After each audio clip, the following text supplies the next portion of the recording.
आयज आमी जर गाडयेपण करतात जाल्यार तें एक व्हड देवाचें विरुद्ध काम जावन आसा.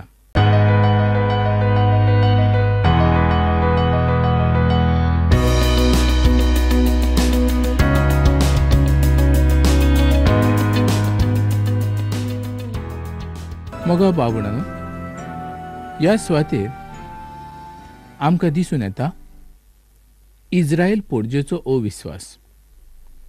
ते देवा कडल्यान कितले पयस आसात हें आमकां दिसून येता. आपणाचेरूच पात येवन रावप आनी तांची आस आमकां पळोवंक मेळटा. तांकां कितली आस आसली हें ह्या सुवातेचेर आमकां पळोवंक मेळटलें. देवाची खुशी जाण जावन घेवची अशी तांची थोडी सुद्दां येवजण नासली आनी त्याच पासत ते पॅलेस्टायन लोकांच्या विरुद्ध लडूंक गेल्ले आसले. तर कितें जालें तें पळोवया. तांकां जैत मेवलें ना. ते आरवलेले आसले. तांकां दिसलें कोर्राचो कोस आपणाच्या सांगातान आसल्यार आमी जैतिवंत जातले म्हणून. तांकां कोर्राच्या इतिहासाची खबर आसली की कशे तरेन जॉर्डनाच्या न्हंयतल्यान कोर्राचो कोस घेवन लोक आयलेले आसले हेंय ते बरे भशेन जाणा आसले. आनी उदकां कशीं पयस जालीं हेंय ताणें पळयिल्लें आसलें. सगळे इस्रायलाचे लोक न्हंयच्या पोलतडी आयलेले आसले म्हणून आतां ते कोर्राचो कोस घेवन झुजोंक गेल्ले आसले आनी आतां आमकां जैत मेवटलें अशी तांची येवजण जावन आसली. हाजे वेल्यान तांचो कितलो भावार्थ आसलो हें आमकां समजून येता. कोर्राचो कोस म्हणजे तांकां जादूची पेट आसल्या सारकें दिसतालें. त्या पेटेंत कांयच बळ नासलें, पूण बळ आसलें देवाच्या आसण्यान. देवाचें आसणें म्हत्वाचें जावन आसलें. आयज आमी क्रिस्ती समाजांत वेगवेगळ्या वस्तूंचेर भावार्थ दवरतात. नाका त्या वस्तूंचेर आमी भावार्थ दवरतात आनी देवाक आमी पयस करतात. मोगा भाव-भयणांनो, संवसाराच्या वस्तूंचेर जर आमी भावार्थ दवरलो तर देवाचो कितें उपेग? ह्या सुवातेचेर ताणें कोर्राच्या पेटयेचेर म्हणजेच कोर्राच्या कोशाचेर भावार्थ दवरलेलो आसलो. हो कोश कित्याकूच उपकारना तसलो जावन आसलो, पूण तो देवाचो कोश जावन आसलो. तातूंत देवाचें बळ नासलें, पूण आसलें देवाच्या पवित्र आत्म्या उदेशी. देवाच्या आसण्यान बळ आसलें. कारण देव त्या पेटयेन नासलो. स्वर्ग आनी संवसार ताजोच जावन आसा. तो ल्हानशा पेटयेंत रावंक शकता. ह्या पेटयेन आमकां संपूर्णाय मेवलेली आसा. आमच्यो अडचण्यो पयस जातल्यो अशें तांकां दिसतालें, कारण तो कोर्राचो कोश तांचे लागीं आसलो त्या पासत. मोगा भाव-भयणांनो, खरेंच आयज आमी जायत्या वस्तूंचेर भावार्थ दवरतात आनी आमच्या मनान आमी अशें चिंततात की ही वस्त म्हज्या लागीं जर आसली जाल्यार देव म्हाका हें फाव करतलो. खरेंच मोगा भाव-भयणांनो, देवाचे येवजणे शिवाय तुज्या जिवितांत कांयच घडचें ना. देवाचे येवजणेंनी सगळें घडोवंक शकता. मनशाची येवजण कित्याकूच उपकारना. रोसना ती रोसनाच जावन आसा आनी रोसनार तो रोसनार जावन आसा. मोगा इश्टांनो, जिवंत आनी खऱ्या देवाची भक्ती केल्यार आमकां खंयच वचपाची गरज ना. जें कितें जाय तें आमकां देवाचे खुशे प्रमाणे मेवता. आयज लोक पळयता आमकां चड पयशे कशे फावो जातले. त्या पासत ते कितें करतात हेंच तांकां समजना. जायते उपाय ते करतात. इस्रायल पोरचेन सुद्दां अशेंच केल्लें आसलें. त्या सुवातेर जें कितें घडटालें तें सगळें देवाचे येवजणे भायर घडटालें. इतल्या वायट परिस्थितीचेर आसतना देखून सामुएल देवाचे येवजणेन चलता. सामुएल मनशाचे नदरेन आनी देवाचे नदरेन बरो जावन आसलो.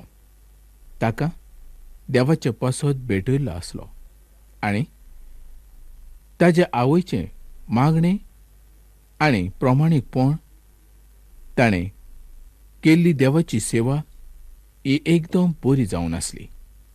ती एकदम उत्तम अशी जावन आसली आनी देव साम्युएलाचो उपेग करून घेता. पयलें साम्युएलाचें पुस्तक 2 आविसूर 27 ते 29 वळी प्रमाणे पळयल्यार आमकां अशें दिसून येता, देवान एक संदेश एली कडेन पाठयलो. ताणें ताका सांगलें की ताणें आतां महायाज्ञिकाचें काम पळोवचें न्हय. अशी म्हजी खुशी जावन आसा. याज्ञिका वरवीं तो आतां आपणाचें काम करचो ना. त्या खेरीज देव आतां बाकनार उत्पन्न करचो आसलो आनी आतां साम्युएला वरवीं तो सगळें करूंक पळयतालो. तो देवाची सेवा करणारो जावन आसलो आनी एका बाकनाराचें कामूय तो पळयणारो जावन आसलो. 30वी ओळ देवाक मान आनी महिमा दिवच्याक आमी चोत्रायेन रावया. स्तोत्राच्या पुस्तकांत 107व्या आविसोराच्या पयल्या 2 वळींनी अशें बरयल्लें आसा, देवाचे उपकार आठयात कारण तो बरो जावन आसा आनी ताची दया सदांच आमचेर आसा. देव दुस्मनाच्या तावडींतल्यान सुटका दिणारो जावन आसा. आयज जांकां देवान पातकांतल्यान सुटका दिल्ली आसा तांणी अशें म्हणची गरज आसा, जी कितें बाकितां दोनया देवान बाकनारा वरवीं सांगलेलीं आसलीं तीं सगळीं पूर्ण जाल्लीं आसात. जशें आमी देवाचें उतर वाचीत तशें तशें आमकां तें सगळें समजून येता. जो कोण देवाचें उतर वाचता ताकाच देवाचे लिपलेले गूढ उगडापे जावंक पावता. 35वी ओळ दोनया जेजू क्रिस्ता संबंदी सांगता. अन्नाच्या मागण्या वरवीं तुमकां उगडास आसतलो की जो मसिया येवचो आसा तो आतां आयलोलो आसा. हें घडोवन आयिल्लेंच आसा. मोजेसान ताका बाकनार हें उतर लायलेलें आसलें. आतां साम्युएल ताका याज्ञीक अशें म्हणटा. जेजू क्रिस्त बाकनार राजा याज्ञीक जावन आसा. तोच फकत एकलो असो आसा जाणें पृथ्वीवेली सगळीं कामां पूर्ण केलीं. मोगा भावगणांनो, आयज आमी संवसाराच्यो चाली आनी रिती हातूंत घुस्पल्ले आसात. संवसाराच्यो रिती आनी चाली आमकां सुटका दिवंक शकना.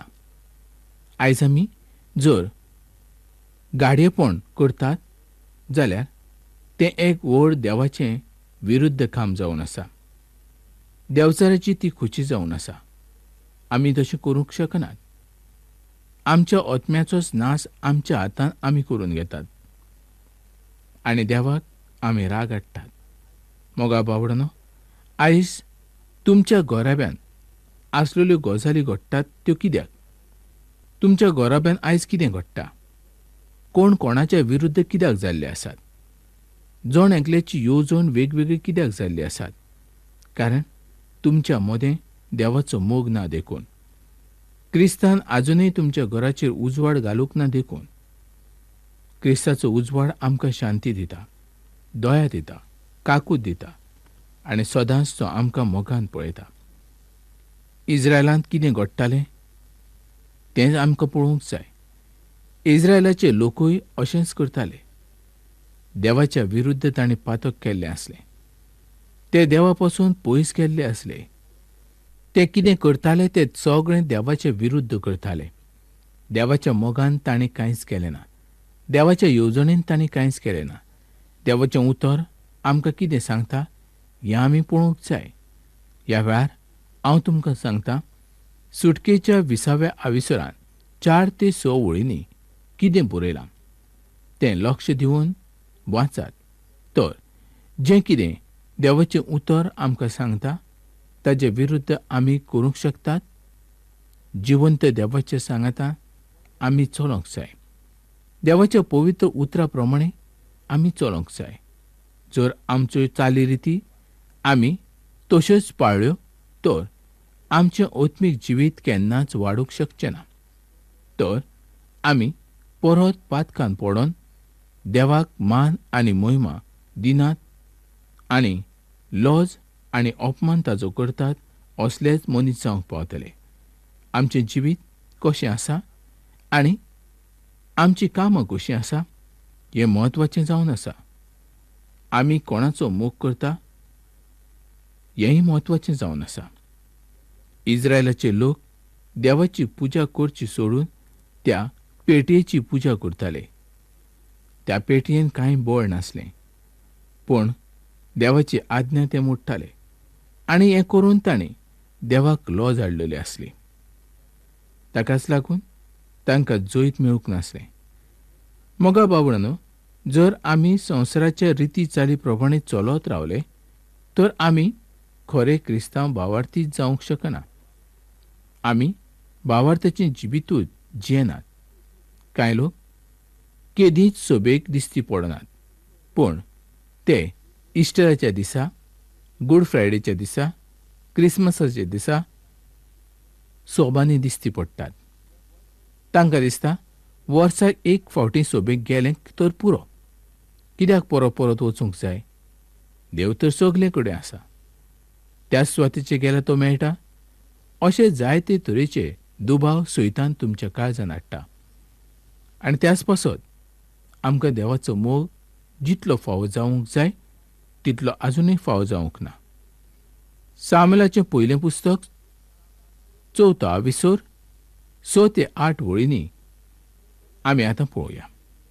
पॅलेस्टायन लोकांक कळून आयिल्लें आसलें की कोराचो कोस इस्रायलाच्या तोंबूत आयलोलो आसा. ते बरेच भियेल्ले आसले. ते म्हणटात की देव तोंबूत आयलोलो आसा.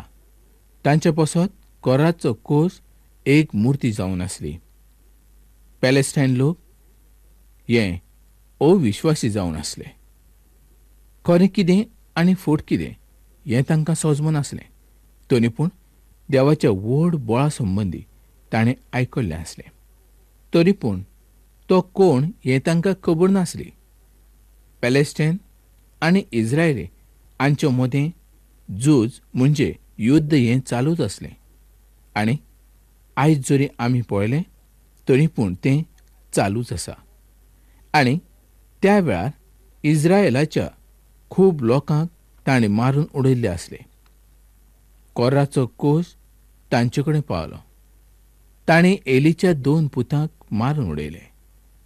पयलें सामुएलाचें पुस्तक 4 विसोर 12 आनी 13 वळीन जर आमी पळयलें तर आमकां दिसून येता म्हातारो एली जरी ओस्कोत आसलो तरी आसतना यहोवा देवाचो तो महायाज्ञीक जावन आसलो आनी देवाच्या गजालींचें ताका पडून गेल्लें आसलें. 4 विसोर 14 ते 16 वळींनी आमी पळोवया. जेन्ना इस्रायलाक जैत मेळूंक ना ही खबर शारांत पावली. हे सगळ्या नगरांतले लोक बोबाट मारूंक लागले. एलीन हाजें कारण तांकां विचारलें. 17 आनी 18 वळ आतां पळोवया. जेन्ना ताच्या पुताच्या मरणाची खबर एलीन सांगली तेन्ना तो व्हड दुखी जावंक ना.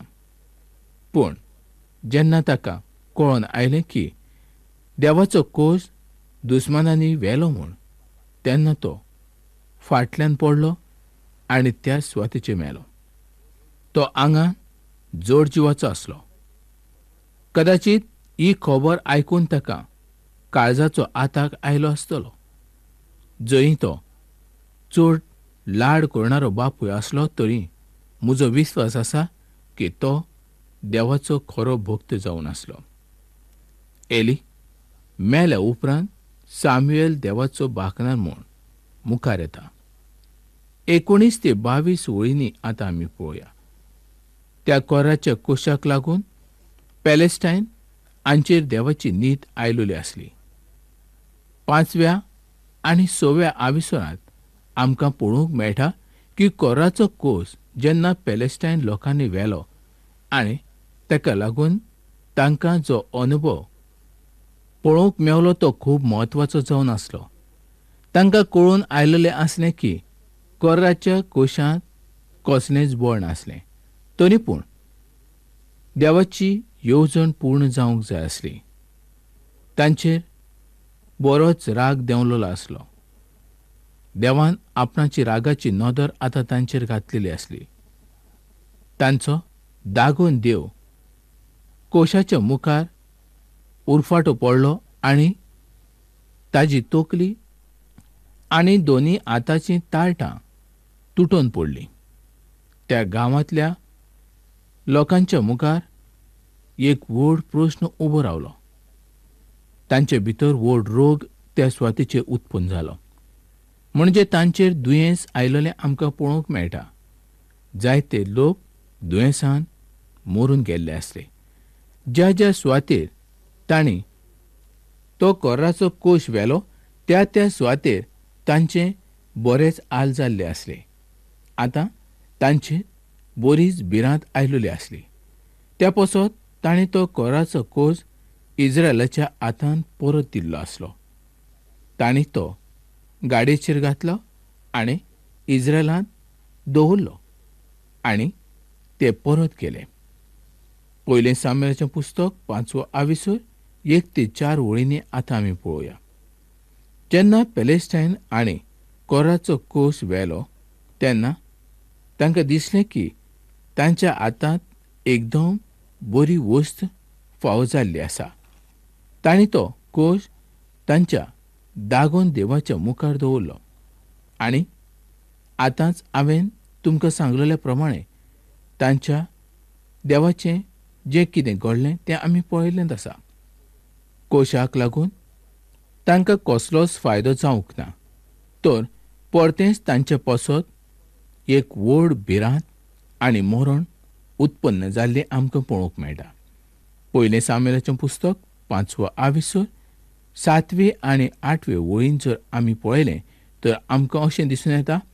तांकां दिसलें की जें संकश्ट आमचेर आयिल्लें आसा तें बेश्टेंच आयिल्लें आसा आनी ताका लागून तो कोर्राचो कोश तांणी पॅलेस्टायन हांच्या दुसऱ्या शारांत व्हरून दिलो.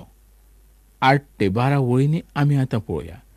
आनी शेकितांनी पॅलेस्टायन सगळ्या सरदाराक आपयले आनी चवकशी केली आनी थारायलें की तो कोर्राचो कोश परत इस्रायेलांत धाडून दिचो. देवान पॅलेस्टायन लोकांचेर आपणाची रागाची नदर घातली.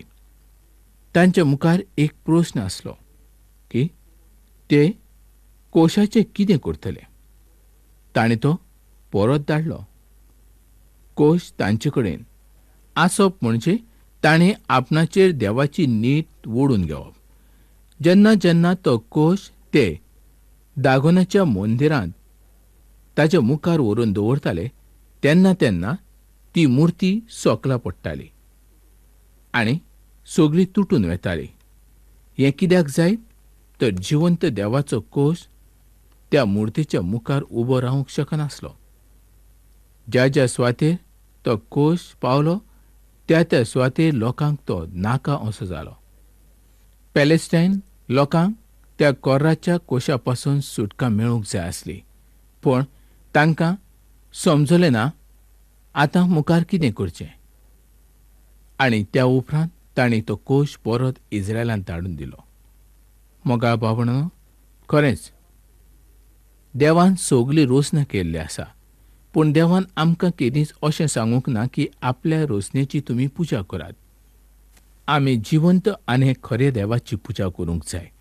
आमी ताची भक्ती करूंक जाय. ताची आमी स्तुती करूंक जाय. कारण ताज्याहून व्हड आनी कोणूच देव ना.